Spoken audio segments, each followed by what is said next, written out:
Nós que somos filhos da ressurreição, que vivemos o desafio diário de ressurgir, de reencontrar o caminho que nos leva ao Senhor. Essa canção que faz parte do CD O Amor Me Elegeu, uma belíssima composição do Valmir Alencar, que traz justamente o tema do Evangelho, que nos faz pensar a história dos dois discípulos de Emaús, sempre colocando-nos na cena. Os dois discípulos viviam a desilusão do Calvário. Quantas vezes nós já falamos aqui que o Calvário foi uma experiência para os discípulos de desilusão? Eles acreditavam que o reino de Deus, que Jesus tanto dizia ter vindo implantar, aconteceria ainda com a presença de Jesus. Muitos tinham uma ilusão não, né? Uma compreensão.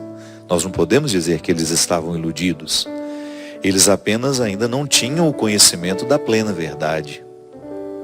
Conviviam com Jesus, escutavam o tempo todo aquele discurso libertador do Senhor e acreditavam que a libertação que o Senhor dizia, que o novo reino que o Senhor prometia tanto em seus discursos, seria de repente demolir as estruturas do Império Romano, retirar os romanos do poder, sair daquele jugo de escravidão que o povo vivia. Então, certamente no coração de muitos que presenciaram o Calvário, havia uma desilusão. Tanto é que na continuidade dos acontecimentos após o Calvário, muitos discípulos voltaram aos seus antigos ofícios. Pedro voltou a pescar e levou com ele alguns. Um retomar da vida antiga porque as esperanças estavam de alguma forma fragilizadas. A experiência dos discípulos de Emaús é muito fecunda porque é um pouco do que nós experimentamos também. Eles estavam voltando para a sua terra, porque já não tinha mais sentido permanecer em Jerusalém. O mestre estava morto. Então voltar para Emaús, fazer o caminho de volta, significa, dentro deste contexto, retomar o que era antigo. Vamos lá, já que não deu certo o que ele nos prometeu, vamos retomar a nossa vida. Então é claro que esses dois, e nós não podemos dizer que são homens, se são mulheres, são discípulos. Eu gosto de pensar que é um casal. Uma família que volta depois de um processo de desilusão. Volta para reencontrar o seu mundo e ressignificar o que havia ficado, o que havia sobrevivido. Certamente esses discípulos também tinham deixado tudo para estar com Jesus. Então eles experimentavam essa desilusão, não deu certo. Aquilo que nós havíamos planejado para a nossa vida caiu por terra. E enquanto fazem um caminho de volta, desesperançosos, eles encontram Jesus e não o reconhecem, porque já é um Cristo glorificado. Os olhos não podiam perceber que aquele homem que caminhava com eles e que puxava um assunto, porque Jesus é muito pedagógico, Jesus faz a cura liberando do outro, pela palavra, o que é amargura.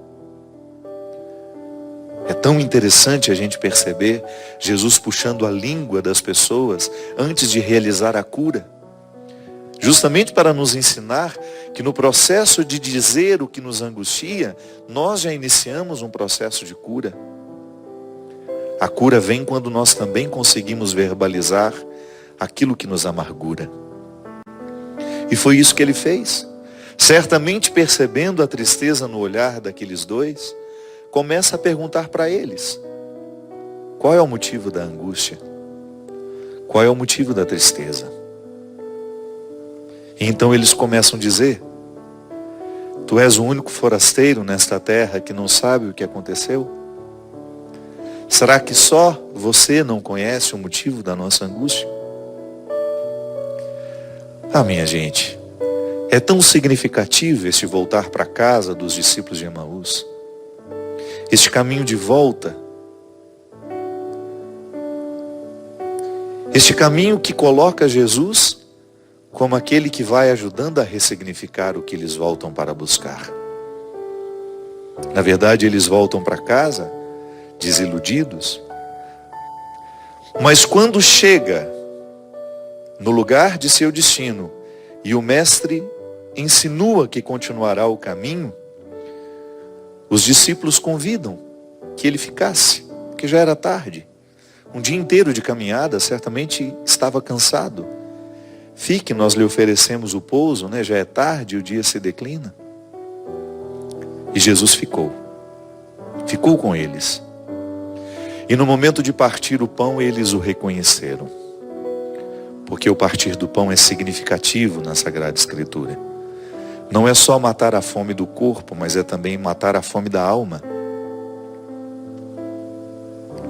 E então, os discípulos perceberam que o Senhor havia ressuscitado. E o principal sinal da ressurreição na vida dos dois é justamente o partir do pão. Isto é, continua em nós, é o alimento que nutre a nossa esperança, o Senhor aqui. Então já não chore, Jerusalém, o Senhor está vivo, Ele ressuscitou. Fico pensando que nós também, nos nossos caminhos, nas muitas estradas, e aqui eu pego o termo estrada no sentido metafórico, esses caminhos que nós andamos por dentro, que não são os caminhos que nós andamos por fora. Ainda ontem, presidindo uma cerimônia de um casamento, eu falava com os noivos que essa distância que eles andam da porta da igreja até o altar não é nada perto das distâncias que eles precisaram andar um dentro do outro para que aquele casamento se tornasse possível. Ainda fiz questão de catequeticamente dizer, né? O padre não celebra casamento de ninguém. Quem celebra casamento são os noivos. Eu nunca celebrei casamento. Eu apenas presido. Porque quem celebra o matrimônio são os noivos. São eles que estão recebendo um dentro do outro. Eu lhe recebo como minha esposa. Eu lhe recebo como meu esposo. O sacramento é celebrado por eles. Eu estou apenas ali, em nome da igreja, presidindo.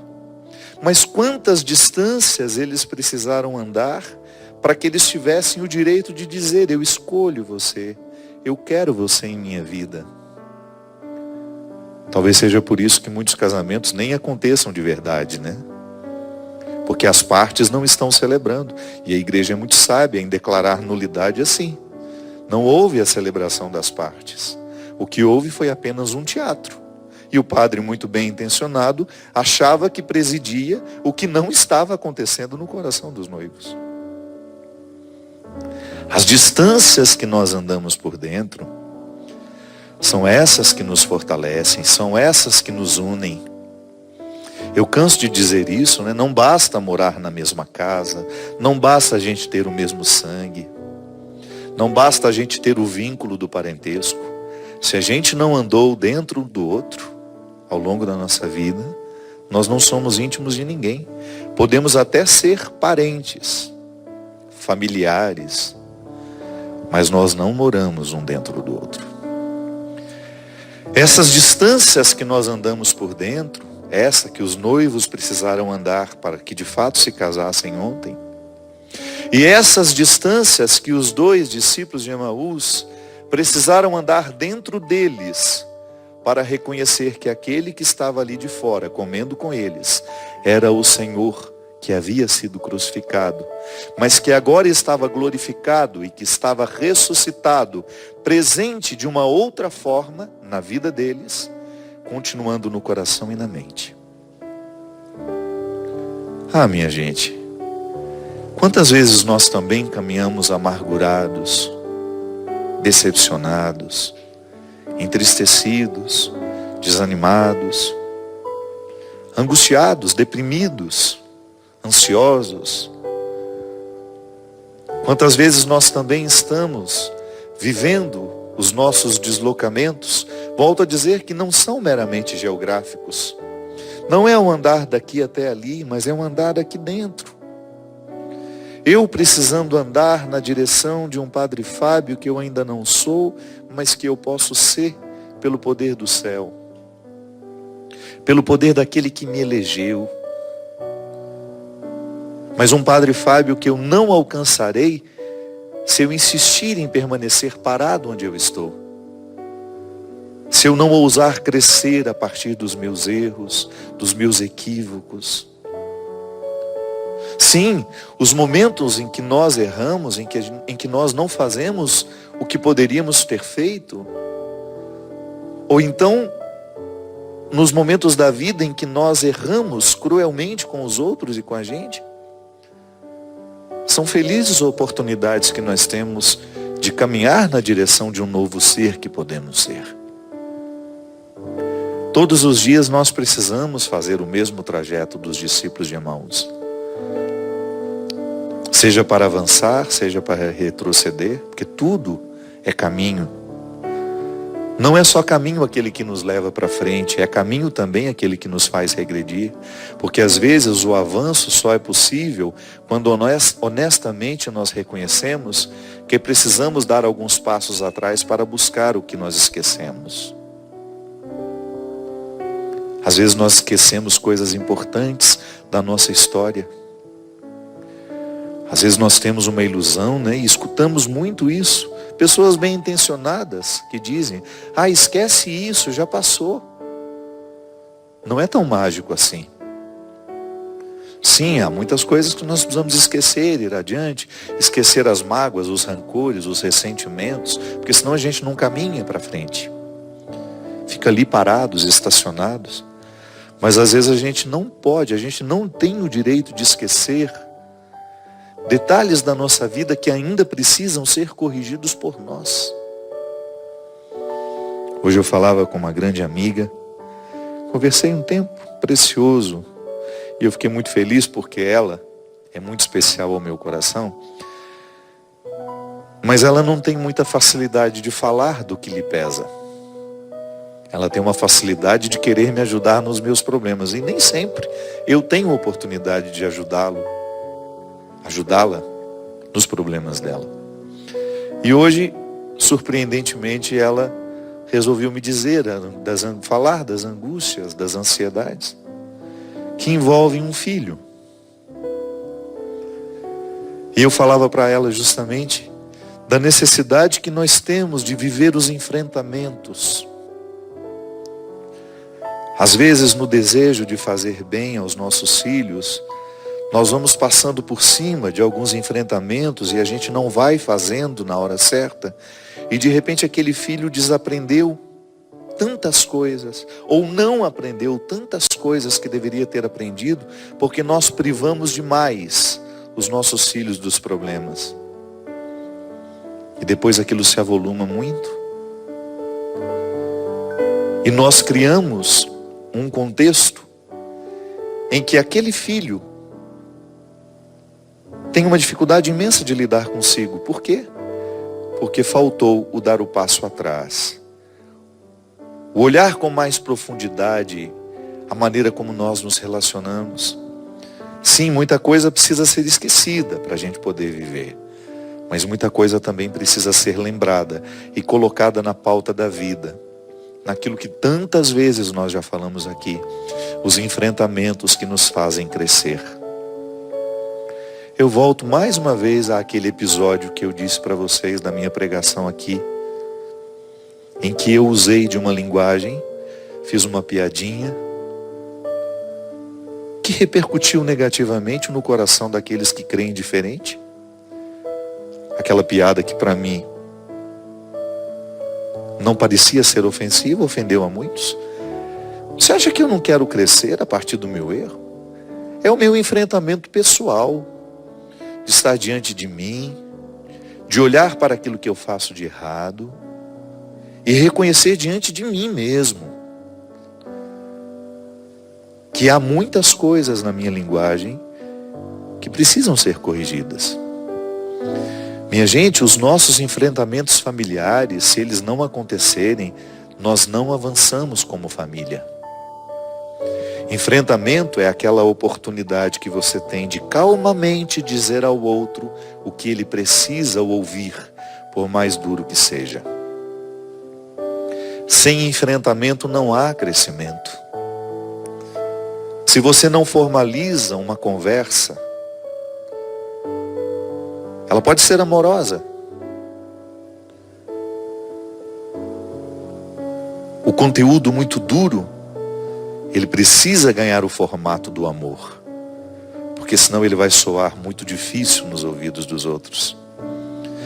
Então essa oportunidade que você tem de retomar a sua autoridade como mãe, como pai, e dizer: meu filho, isso aqui não é um hotel, isso aqui não é um lugar em que você entra e sai sem comprometer-se, isso aqui é um lar. E um lar de verdade, em um lar de verdade, as pessoas precisam se encontrar. Nós precisamos saber uns dos outros. Nós precisamos, sim, dar satisfações da vida que nós vivemos. Eu não quero dar satisfações nenhuma da minha vida. Então pegue as suas coisas e vá viver com os seus recursos. Vá fazer da maneira como você acha melhor, mas pagando as suas contas. Porque enquanto nós formos um grupo de pessoas que se amam, um grupo de pessoas que está aqui para viver uma comunhão, sim, nós devemos satisfações uns aos outros, sim. Seria muita irresponsabilidade da nossa parte a gente começar a liberar os nossos filhos para que eles vivam como eles querem debaixo do nosso teto, porque nós estamos pecando contra a autoridade. Padre, mas ele já é maior de idade, mas está sob o seu teto. E este estar sob o mesmo teto precisa nos comprometer. Senão as pessoas não amadurecem. E elas vão começar a pensar que o mundo todo vai ser igual à casa dele. Um lugar onde não se precisa dar satisfações. Dar satisfações, minha gente, é uma forma muito saudável de comprometer-se com o seu crescimento pessoal. Sim, na vida nós temos que dar muitas satisfações. Na vida nós damos muitas satisfações, sim. Porque faz parte da correspondência amorosa. Eu me interesso, sim, por aquilo que eu posso fazer pelos que amo. E me interesso, sobretudo, por aquilo que percebo que eles podem fazer por eles mesmos. E quando não há essa correspondência, eu no papel de pai, no papel de mãe, no papel de irmão, eu tenho o direito, sim, de pontuar. Não aos gritos, mas através de uma conversa amorosa, como convém a pessoas que se amam. Nós não podemos entender pessoas que vivam dentro da mesma casa sem que o diálogo esteja estabelecido. E era justamente esse o sofrimento da minha amiga.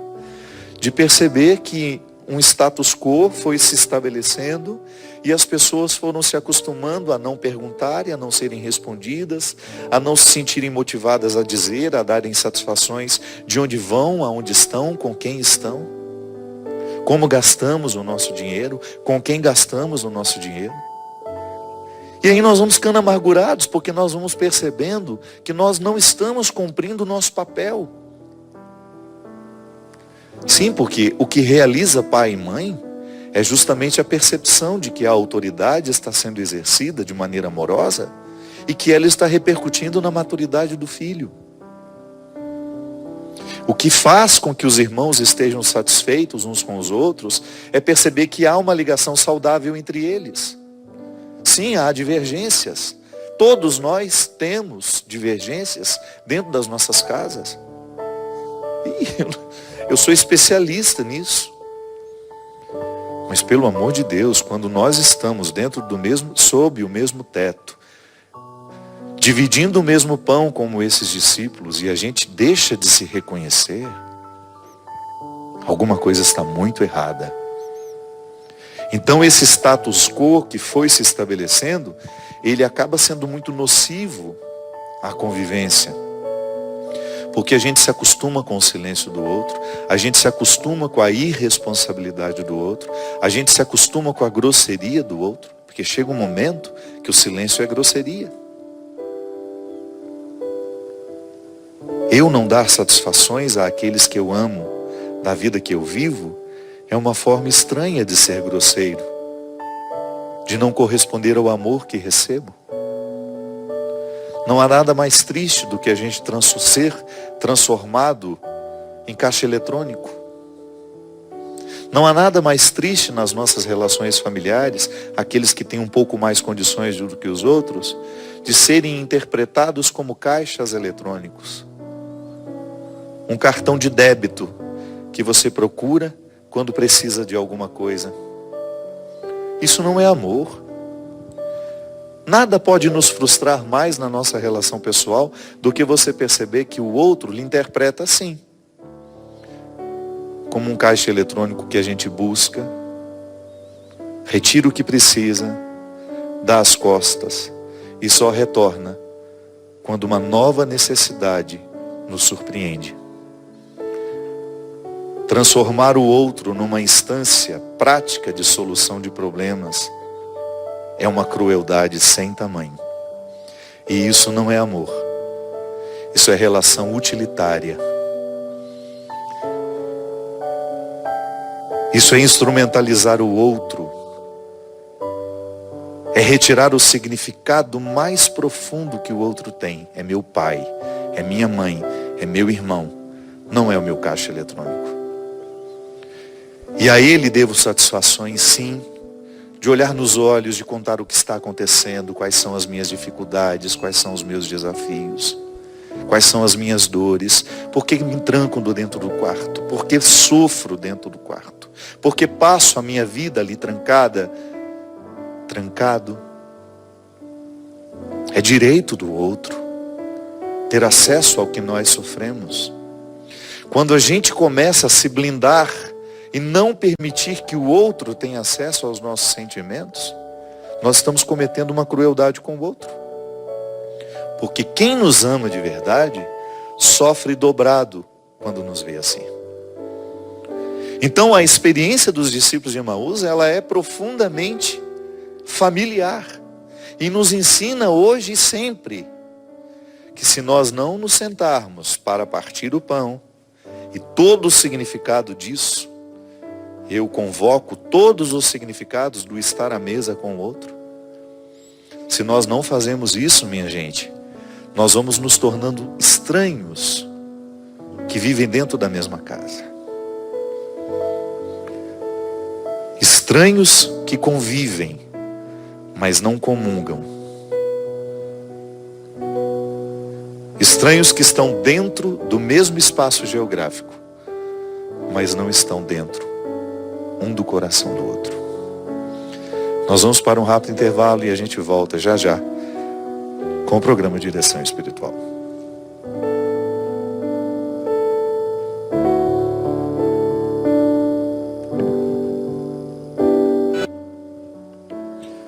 Estamos de volta com o programa Direção Espiritual. Muito obrigado você que nos assiste, você que nos divulga. A gente sabe que a Canção Nova tem crescido muito por causa de pessoas como você, que se beneficia do trabalho que é feito aqui e vai anunciando para outras pessoas. Estamos muito felizes que estamos agora na cidade de São Paulo. Qual é o canal mesmo de São Paulo? 59 em São Paulo. Você que é de São Paulo, 59.1? Vai fazendo essa notícia chegar, vai anunciando para as pessoas, vai recomendando a Canção Nova. Você sabe que tudo aquilo que você compra aqui na Canção Nova, você ajuda, a sua compra ajuda a manter todo esse sistema de comunicação no ar. Essa obra é totalmente voltada para a evangelização. Então o Davi, que é o departamento audiovisuais aqui da Canção Nova, com os livros, com os CDs, proporciona, nos dá o direito de continuarmos aqui fazendo o que a gente faz. Então o CD O Amor Me Elegeu, que é o novo trabalho que nós lançamos agora na Festa da Misericórdia, está disponível. Você pode ligar no 0 operadora 12 31 86 2600. Você pode comprar, você recebe na sua casa. Presenteie alguma pessoa que você sabe que esteja necessitada de uma palavra de amor, de uma mensagem que possa tocar o coração e possa mobilizar na direção de um tempo novo, de uma vida nova. Porque a gente sabe que a música tem um poder imenso. Quantas vezes na minha vida eu tomei novos caminhos, novas decisões importantes a partir de uma música que eu escutei. Deus sim fala através das canções. Então, o Amor Me Elegeu, uma ótima opção que você tem para oferecer a alguém que você ama. E eu recebi aqui também, olha que bonitinho, o Márcio Mendes. Obrigado, Márcio. Obrigado pelo carinho. Esse design é dele? É. Um design do Márcio Mendes, uma cruz muito bonita, numa medalha, que também você pode adquirir através do mesmo telefone do CD. Obrigado, Márcio. Continuo lhe assistindo sempre que posso, acompanhando o seu crescimento espiritual e o bem imenso que você faz a tantas pessoas através da sua comunicação, que é sempre tão perspicaz, sempre tão eficaz. Muito obrigado, querido. Boa noite, Lucas. Hoje o Lucas está aqui me ajudando a conduzir o programa Direção Espiritual. Cristian certamente mais uma das suas muitas viagens internacionais. Vou nem ousar perguntar onde ele está hoje. Obrigado, viu, Lucas, pela sua presença. Vou atender aqui uma pessoa que me escreve, não quer ser identificada. Ela diz assim: Padre Fábio, boa noite. Eu não sei o que fazer. Me vejo numa vida sem saída. Passo o dia trancada no meu quarto chorando, não consigo me aproximar das pessoas. Tenho muita dificuldade de me expressar sobretudo os meus sentimentos. Tenho grandes problemas com a minha mãe. Nós nunca nos demos bem. Não queria que a nossa relação fosse do jeito que é. É por isso que eu me isolo. Eu sei que não deveria ser assim. Sei que as mães são divinas e por isso eu me culpo e choro muito.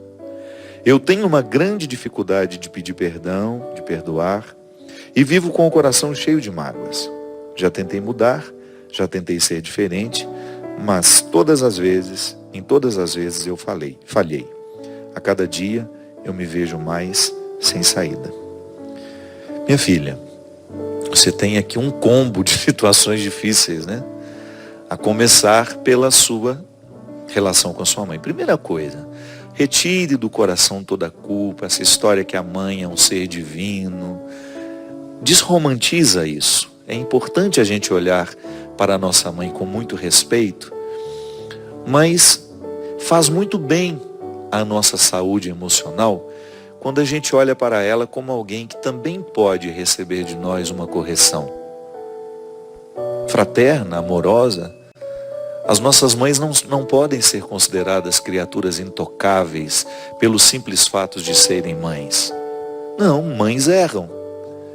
E não são divinas, não, elas são sagradas. Elas são especiais, porque são elas que nos tornaram possíveis. Então a nossa relação com elas será sempre de gratidão. Mas não significa que a gente não possa colocar os pingos nos is. Há tantas diferenças entre nós e elas. Claro que às vezes algumas pessoas têm muita facilidade de lidar com a mãe. Eu, por exemplo, sou um testemunho assim. Eu não me recordo na minha vida de ter tido grandes embates com a minha mãe. Não, sempre me dei muito bem com ela. Mas eu não posso negar que em muitos momentos da nossa história, eu precisei também desmistificar algumas coisas da minha relação com ela e tive coragem de dizer, com muito carinho, claro, com todo o respeito que ela merece, que eu não achava aquilo correto. E minha mãe, sendo uma mulher muito dócil, sempre foi muito dócil. Minha mãe nunca foi uma mulher teimosa, de ficar insistindo nos erros dela. Não, ela tem uma humildade, uma facilidade de reconhecer erro, que facilitou muito a vida dela, facilita muito conviver com ela. Mas eu precisei em muitos momentos dizer, pontuar. Da mesma forma como já acompanhei pessoas que têm muita dificuldade na relação com suas mães. Outro dia mesmo, ouvindo uma pessoa, Ela estava tão amargurada porque ela tinha identificado que ela tinha ódio da mãe dela. E ela vivia justamente esse conflito, né? Como é que eu posso ter ódio pela minha mãe, sabendo que minha mãe fez tudo o que pôde fazer por mim? E aquilo para ela pesava tanto, que quanto mais ela sentia o peso de saber que ela tinha essa profunda dificuldade na relação com a mãe, muito mais se tornava pior, porque ela não conseguia nem verbalizar isso. E um dia teve uma explosão com a mãe, quase houve uma agressão física. Por quê? Porque isso não foi terapeuticamente tratado no momento certo. A gente vai deixando encher o pote, né, e de repente transborda da pior forma. A nossa relação com a mãe, ela precisa ser sempre respeitosa, mas nós temos que ter a coragem de estabelecer o limite. Sim, às vezes a mãe, num gesto de extrema, às vezes elas são muito bem intencionadas, mas elas criam um excesso de proteção. E o excesso de proteção nos sufoca. Não é bom viver sufocado pelo amor da mãe. Então, às vezes, nós podemos dizer: mãe, a senhora está exagerando aqui. Não há necessidade desse acúmulo de cuidado. Claro, elas vão estranhar, mas aprendem. Tudo. Sabe por quê? Porque aprendem por causa do amor que tem por nós. Então, às vezes, você que me escreve aqui, a sua dificuldade com sua mãe, ela vai ficar cada vez maior se você não tiver coragem de fazer isso que eu falava no início do programa. Viver o enfrentamento, de sentar com ela e amorosamente pontuar quais são os pontos, quais são os aspectos do relacionamento entre vocês que está sendo difícil. Não vai virando as páginas sem resolver a lição de cada dia. Sim, e vocês que são mães, fiquem atentas. A maneira como vocês estão lidando com as dificuldades dos filhos de vocês com vocês.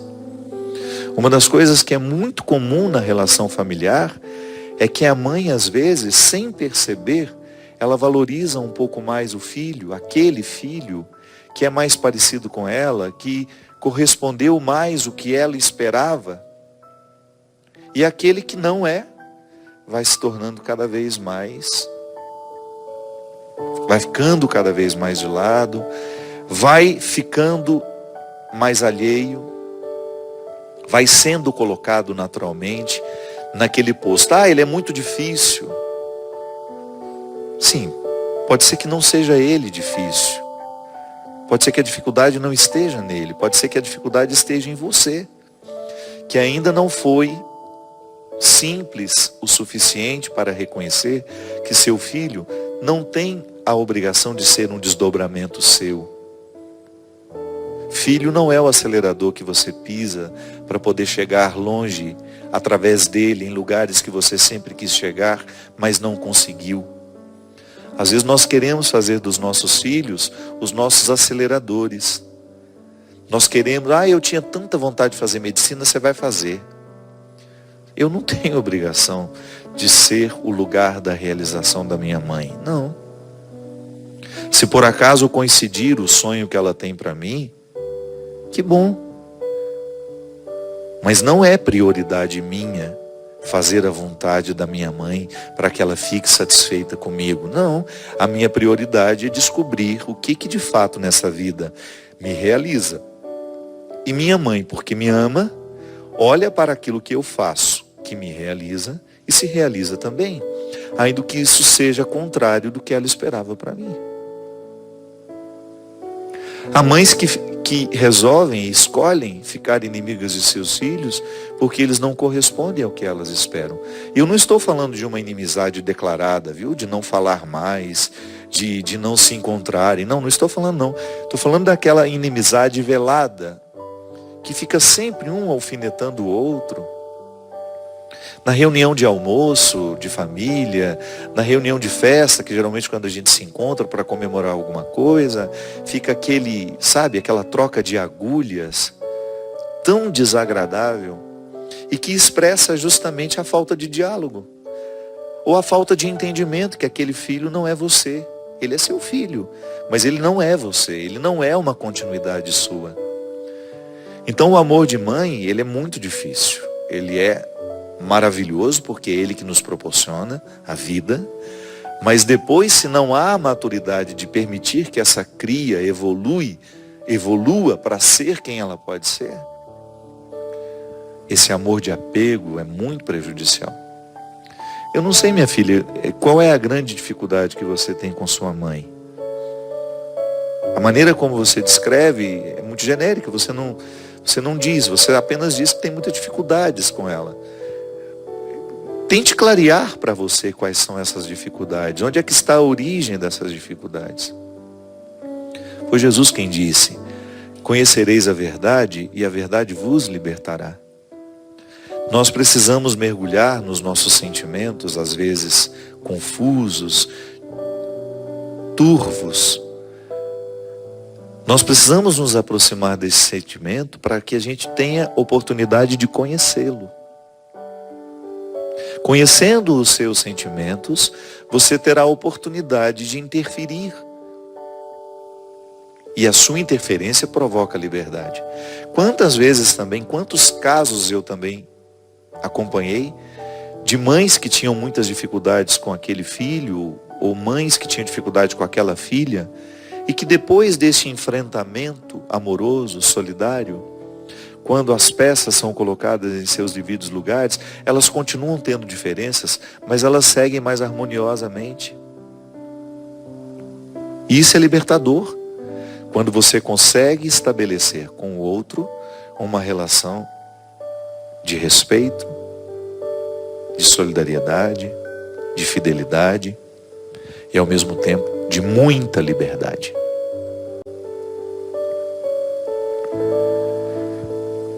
As suas dificuldades passam certamente pela sua incapacidade de lidar com você.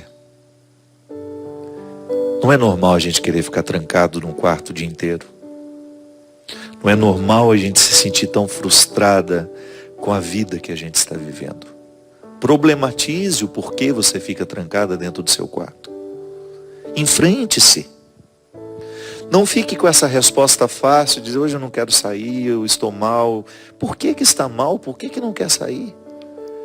Faça perguntas que de fato lhe façam chegar ao cerne da sua verdade. Conhecereis a verdade e a verdade vos libertará.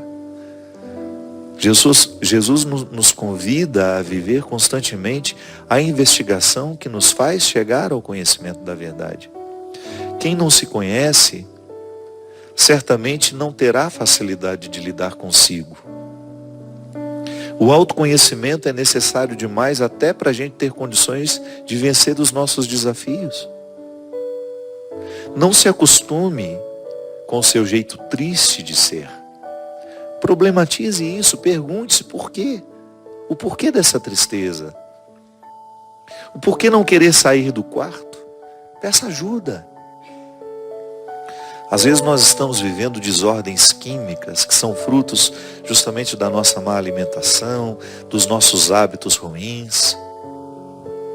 Procure ajuda terapêutica, procure um médico. Sim, a tristeza pode ser química, nós sabemos disso. Nós vivemos, minha gente, de maneira muito errada. E nós vamos nos acostumando com esse jeito errado de viver. A gente, em um determinado momento da vida, para de prestar atenção naquilo que de fato importa em nós. A gente presta atenção em tudo. A vida dos outros nos interessa tanto. A gente passa horas e horas vendo séries, na televisão, no computador. Nós nos interessamos pela vida dos artistas, nós nos interessamos pela vida dos outros. E dedicamos tão pouco deste interesse a nós, aquilo que nos move, aos nossos desejos, aquilo que estamos fazendo da vida. É tão cruel quando a gente percebe que nós estamos desperdiçando um tempo precioso, prestando atenção no lado de fora. Volta ao início do programa. É importante demais que a gente volte os nossos olhos para dentro, porque é aqui no dentro que nós podemos identificar a nossa verdade. É aqui neste encontro pessoal que você saberá dizer se você está feliz com as escolhas que você está fazendo.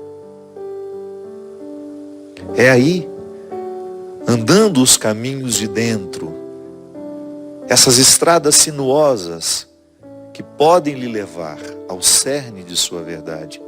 É andando estes caminhos tortuosos que você vai encontrar as respostas que você tanto necessita para bem viver.